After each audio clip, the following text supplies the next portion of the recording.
Good, guys, and welcome back to the channel. Now, Andrew Tate has dropped another interview with Tucker Carlson. I've heard of him before. Apparently, a very objective guy, very straightforward guy. So hopefully, this goes better than the than the BBC interview. But I do not drop this content to spite anybody or to make anybody mad. If you don't like the guy, please click off the video. It's as simple as that.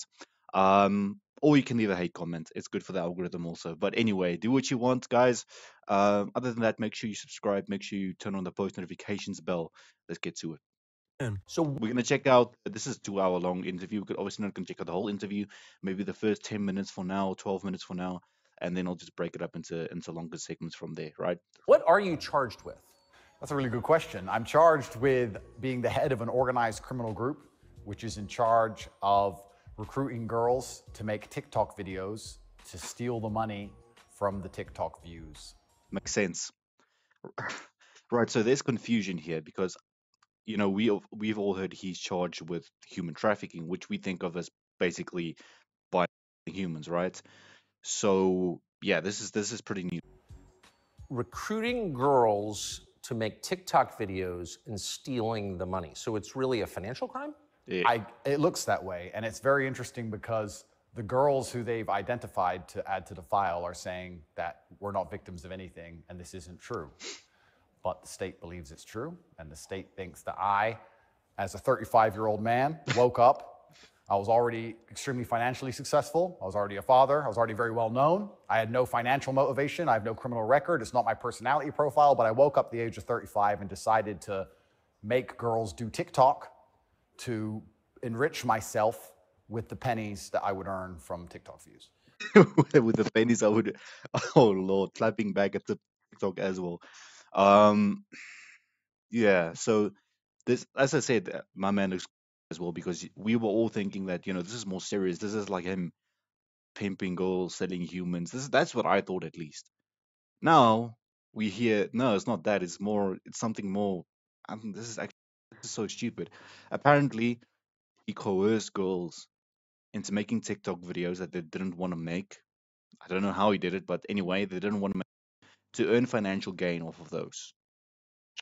Right. To enrich myself with the pennies that I would earn from TikTok views.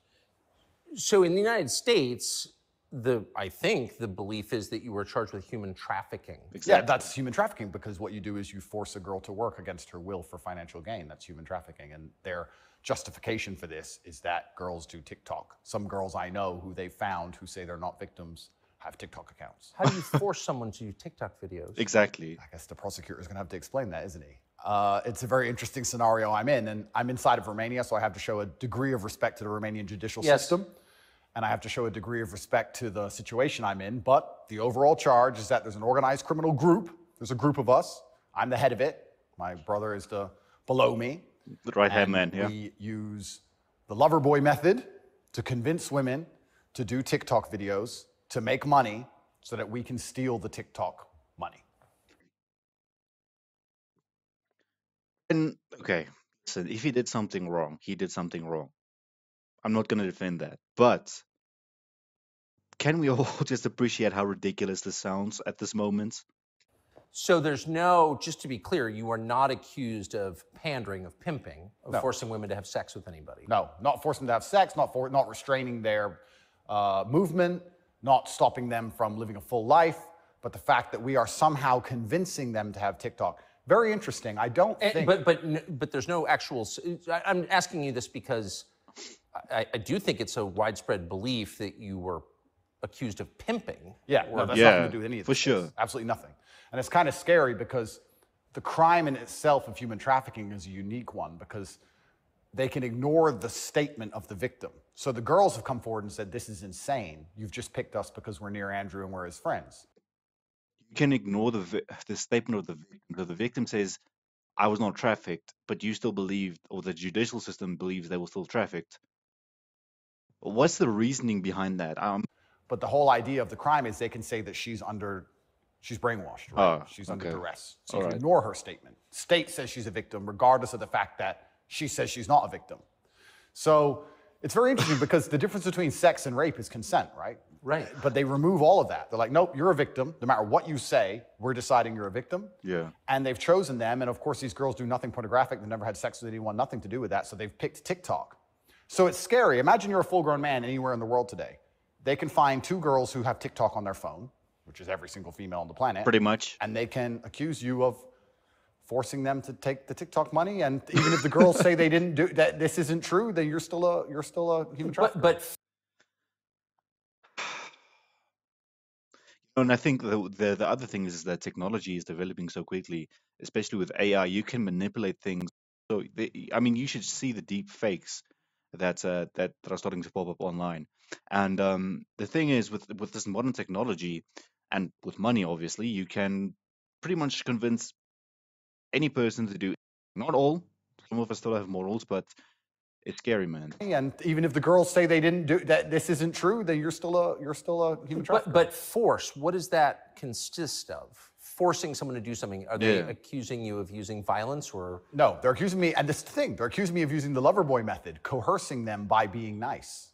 And by the way, these charges presumably are public, so They're public, and this is extremely serious, but if you actually analyze the overall case against me, they're saying that Andrew and his brother, by being nice men, convinced girls to have TikTok accounts and then take the money. And it's very interesting because inside of the entire case file, there's not a single financial transaction to us for money. Yeah. what are the penalties? They're Severe? extremely severe, 5 to 10 years in jail. And I've already served, coming up now, 7 months in a form of jail. Yeah, I'm assuming house arrest is classified as a form of. Yeah, So you are essentially incarcerated right now. Absolutely, I'm on house arrest, and that counts as jail. You can only be held 6 months without charge. I was initially picked up, thrown in a cell without charge, and I think the intention of the entire investigation at that point was to find the crime because they had very, very weak evidence. They contacted 2,000 people who know me or knew me. They tried very hard to convince some female somewhere to come forward and say something bad about me. The media machine, which works hands in hands with the justice machine, as you know very well, did exactly that. In fact, they offered bribes effectively. They'd call up ex-girlfriends and say, if you have anything bad to say about Andrew, we can pay you $50,000 for the story. And they tried very hard. This is the problem. This is the problem with having so much influence over people. Certain things you say, certain people, important people are not gonna like, right? And if you keep on saying it, keep on disobeying, what's gonna happen? This. So yeah, man, as I said, at this stage we're not completely aware of all of the details, but some things are coming to light that kind of makes me sway in the direction of he's innocent. That's just me personally. You can have your own opinion. Hard. They didn't find any evidence of anything. They then released me on house arrest, and then 2 days before the legal limit in which they had to drop everything, they charged me with whatever they had from the beginning, which is very little. And now we have to wait for the Romanian judicial system to analyze the file and, God willing, throw it away. How long did you spend in jail? I was in jail for 92 days in a Romanian jail cell. What was that like? It was certainly an interesting experience. I won't lie and say it was easy. It was certainly very difficult. The uncertainty of it. Yeah. It's a very uncertain situation to be picked up on just before New Year's Eve and thrown in a cell without charge. I remember that. I think, we were still on vacation, just chilling, and then we see all of these images popping up of him being thrown in a van with a bunch of masked police officers. And it was hectic, man. So unexpected, out of the blue. And I'm asking different prison guards and different prisoners, how long am I going to be here? One prisoner was like, I've been here 2 years. I was like, have you been charged? He goes, yeah, but I haven't gone to court yet. Damn. Like, everyone's been there for years. I thought I was going to be there for years. And it certainly takes a mental toll on you. And I think jail is a different experience when you know you're innocent. There was a guy in there for murder. He's like, yeah, I murdered someone, I'm in jail. You can live with it. Your soul and your mind can accept the punishment for a crime.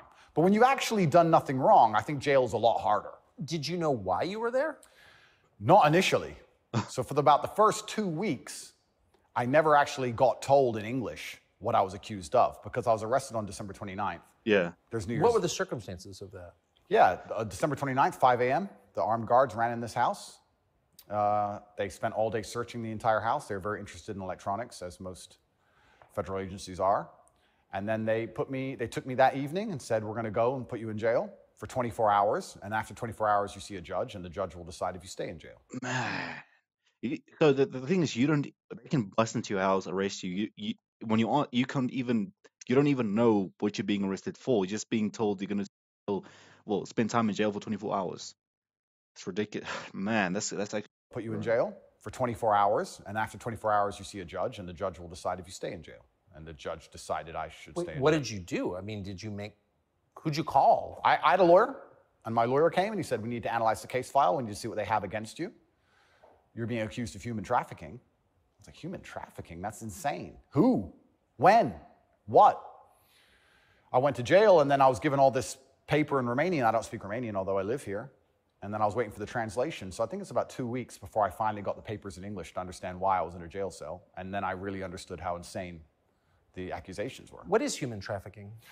Yeah, so the overall, my understanding of it, they're saying that human trafficking is when you convince a woman to do something she doesn't want to do for financial gain.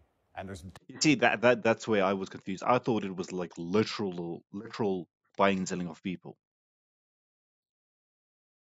Okay, this is new. different methods you can do that. You can do that through force, and you can also do that through emotional coercion. I think most people, just speaking from the American perspective, most people believe that human trafficking is effectively slavery, selling human beings. That's Yeah, and that's what I exactly. believe as well. Absolutely. And this is the thing that's so interesting. When you finally end up the enemy of the matrix, and they use the legal system as a weapon to punish you for having an opinion, you realize how subjective the law is, right? Because it can be a weapon. When you have something subjective, you can just pick and choose. So if they sit and say, human trafficking is a woman doing something for financial gain against her will via emotional coercion. Well, How do you prove emotional coercion? How? Just literally explain to me, how do you prove emotional coercion in a court? I would like to know. I would love. knows these two girls, they have TikTok accounts. Emotional coercion? Convincing her. That's what I'm accused of, because they have no proof of me doing anything wrong. So they said, he's convinced these girls to do TikTok for money. The girls have said themselves, this is not true, and the state is denying their statement, saying, no, you're brainwashed, it is true. Man, And I went to jail. So how is the state, so the state is trying to coerce the women, so how is the state not committing human trafficking by the same definition? Absolutely, it's very Exactly. interesting. It's very interesting that you can sit someone down and tell them they're a victim when they say they're not a victim. You're a victim of being coerced, and we're going to try to coerce you into conceding you were coerced. Exactly, it's a very interesting scenario. it's ridiculous. And Okay. yeah, and it's a very interesting scenario, and it's up until this point, no judge has looked at the evidence of the case. So up until this point, I've been to court a bunch of times, but the only reason I was in court was to discuss my preventative detention. So under Romanian law, if you being free can impede the investigation, you should stay in jail. So the judge agreed that, yeah, maybe if he's free, he can damage this investigation because they're trying very hard to get something on this guy. Right, So I've done a bunch of jail time. And now it just begins. The judge is going to look at the case. And like I said, God willing, I still have enough faith in the Romanian judicial system that she's going to look at this and go, this is not a crime. This has turned into a very different situation right now because, like we said, we believed, most of us thought, buying and selling of humans. Of course, that's what he is accused of. That's pretty. Now there's the stuff of emotional coercion, TikTok videos. I mean, come on, bro. Or you're aware of the media coverage of this, however. So you're in jail for 90 days or more, and the rest of the world is talking about you. Do you know what they're saying? They're saying very heinous things, and I would hate to come across as a conspiracy theorist, Tucker, but I kind of have a feeling that this might be something to do with my influence and an attempt to slander my name. Perhaps I'm crazy, but the fact that they chose such a heinous crime and they reported it so heavily, and they won't shut up and keep repeating basically a slander attack day after day after day. Also considering the fact that other people who genuinely commit heinous crimes have far more favorable press coverage. But I don't want you to think I'm a conspiracy theorist. Please, Tucker, I would hate for you to come here and call me crazy. That's a direct show, the BBC. But I don't want you to think I'm a conspiracy theorist. Heinous crimes have far more favorable press coverage. But I don't want you to think I'm a conspiracy theorist. Please, Tucker, I would hate for you to come here and call me crazy. But something very strange about it, and I think What, when Jeffrey Epstein's friends call you immoral? the goal of it is certainly to slander my name, and I like to see it as a litmus test. I like to see it as an intelligence test. Anybody who wakes up and looks at me and goes, he's a human trafficker because of TikTok, they're fully gone. So, but from the way, can just defend the average news consumer in the West. Sure. Andrew Tate, kind of an outlaw, Yep. lives in some palace in Romania, wherever that is. Yep. And and Romania sounds like the kind of place where human trafficking is like the main industry. Indeed, it does. A lot of it happens here. That's what's so crazy about it, right? What's so crazy is if they really wanted to find a human trafficker, I think they could probably do it quite easily. Yeah. But they managed to get me. That's certainly the perception. But it's one of those charges that kind of sells itself. Oh, absolutely. And it doesn't matter if you're found guilty or not, right? You're a human trafficker forever. And but I do think that public consciousness is changing. I think with things like there's been some very large court cases recently involving some very famous people in which women were caught lying, trying to slander men's names for rape and these kinds of things. And I don't think people believe it anymore. But that scares me to a degree because I think that the typical weapon, the standardized playbook is now failing. And I don't know what the new playbook's going to be. It's almost like better the devil you know. That you're too famous, you're too successful, we don't like you. Call him a rapist or a human trafficker, put him all over the news, slander his name, try and wreck his life. Now that nobody believes it, what's the next move? What are they going to try next? Right, so we're going to stop it there, 11:25. I'm going to continue this interview in segments, so we're going to have a lot of parts of this interview. But anyway, if you give your down below now that this these new details of TikTok and emotional coercion that have come to light, please let us know your thoughts down below. Do you still regard him as guilty? Do you regard him as not guilty? What is your opinion? Let me know in the comment section. I'll see you next time.